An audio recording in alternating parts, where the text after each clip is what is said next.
Channel. আমি স্মৃতি, আমি নদিয়া জেলার ছোট্ট একটা গ্রামে থাকি। তোমরা সবাই কেমন আছো? আশা করি অনেক অনেক ভালো আছো। চলে আসলাম নতুন আরেকটা প্র্যাকটিক্যাল ক্লাসের ভিডিও নিয়ে।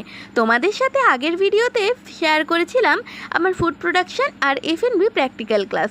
তো আজকের এই ভিডিওতে তোমাদের সাথে শেয়ার করব আমার হাউসকিপিং প্র্যাকটিক্যাল ক্লাস। কলেজে এসেই আমি জার্নালে ছবি আটকাচ্ছিলাম। আসলে আগের দিন ফুড প্রোডাকশন প্র্যাকটিক্যাল ক্লাসে যেই মেনুটা হয়েছিল সেই মেনুটা জার্নালে লিখেছিলাম, বাট ছবিটা আটকানো হয়নি। আসলে অনেক বিজি ছিলাম, তো তাই বাড়িতে আর সময় পাইনি, কলেজে এসে তেমন কিছুই না, আমি ছবিটা বের করতে ভুলে গেছিলাম, তো কলেজে আসার সময় বের করে এনেছি, তো এখন কলেজে এসেই আটকে নিলাম। আর এরা দুজন জায়গায় বসে নিয়ে ঝামেলা করছে। একে তো দেখো বেঞ্চ ধরেই টেনে নিয়ে চলে গেছে। এদিকে দেখো জার্নালে আমি ছবি লাগিয়ে লিখেও নিয়েছি, তো জার্নালটা কমপ্লিট করে রেখে দিলাম। ঝামেলা করে জায়গাটা দখল করেই নিয়েছে। এখন খিদে পেয়ে গেছে, এখন বসে বসে কলা খাচ্ছে। তো এখন দেখো আমরা সবাই ল্যাব কোট পরে প্র্যাকটিক্যাল ক্লাসে চলে এসেছি। প্র্যাকটিক্যাল ক্লাসে ঢুকেই দেখছি খুব সুন্দরভাবে বেডগুলো সাজানো আছে। হোটেল ম্যানেজমেন্টের 4টে কোর ডিপার্টমেন্টের মধ্যে কিন্তু হাউসকিপিং ভাইটাল একটা ডিপার্টমেন্ট। কারণ একটা গেস্ট হোটেলে শুধু খেতে আসে না, তারা রুমেও স্টে করে। তো এবার গেস্ট তো কোনো নোংরা রুমে স্টে করতে পছন্দ করবে না, তাই না? কেনই বা চাইবে বলো তো নোংরা ঘরে স্টে করতে? সে তো থাকার জন্য পে করছে হোটেলকে। তো গেস্টকে হ্যাপি করাই হলো সব হোটেলিয়ার্সদের একমাত্র কাজ। তো এবার বলি হাউসকিপিং কেন ইম্পর্টেন্ট। ওই যে বললাম, গেস্ট নোংরা ঘরে একদমই থাকতে পছন্দ করবে না।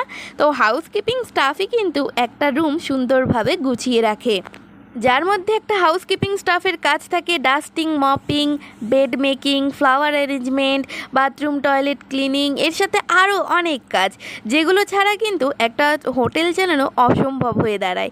তাই হাউসকিপিং কিন্তু খুবই ইম্পর্টেন্ট একটা ডিপার্টমেন্ট।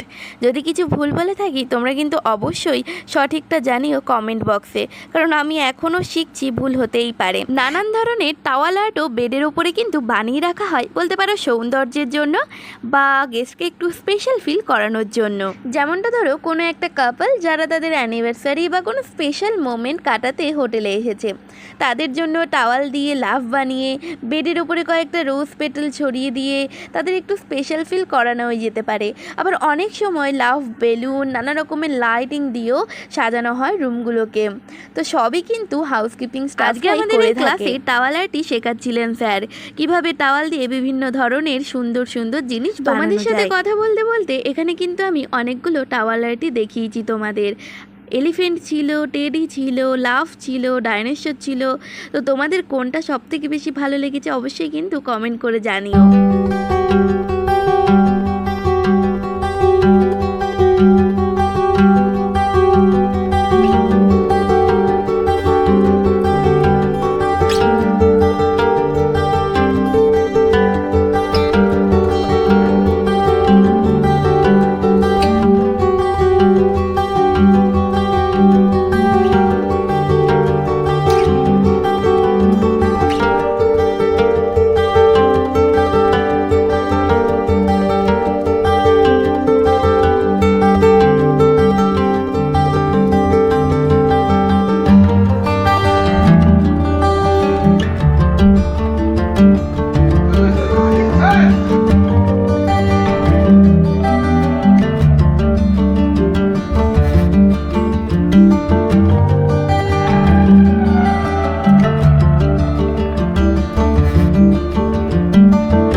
শেখানো হয়েছিল কিভাবে একটা টাওয়াল ফোল্ড করে রাখা হয়।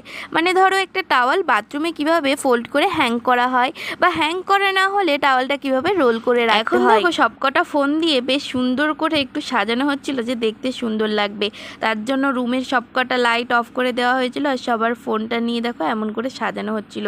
দারুণ লাগছিল কিন্তু দেখতে। ক্লাসের সাথে সাথে কিন্তু মজাও হতে থাকে। আসলে ক্লাসের মধ্যে যে এতগুলো বান্দর আছে, তো বোর হওয়ার কোনো বিষয় নেই। আর যারা এগুলো করতে ভালোবাসো, মানে এরকম ধরনের টাওয়াল আর্ট, ঘর সাজানো, তাদের কিন্তু এগুলো বেশ ভালোই লাগবে।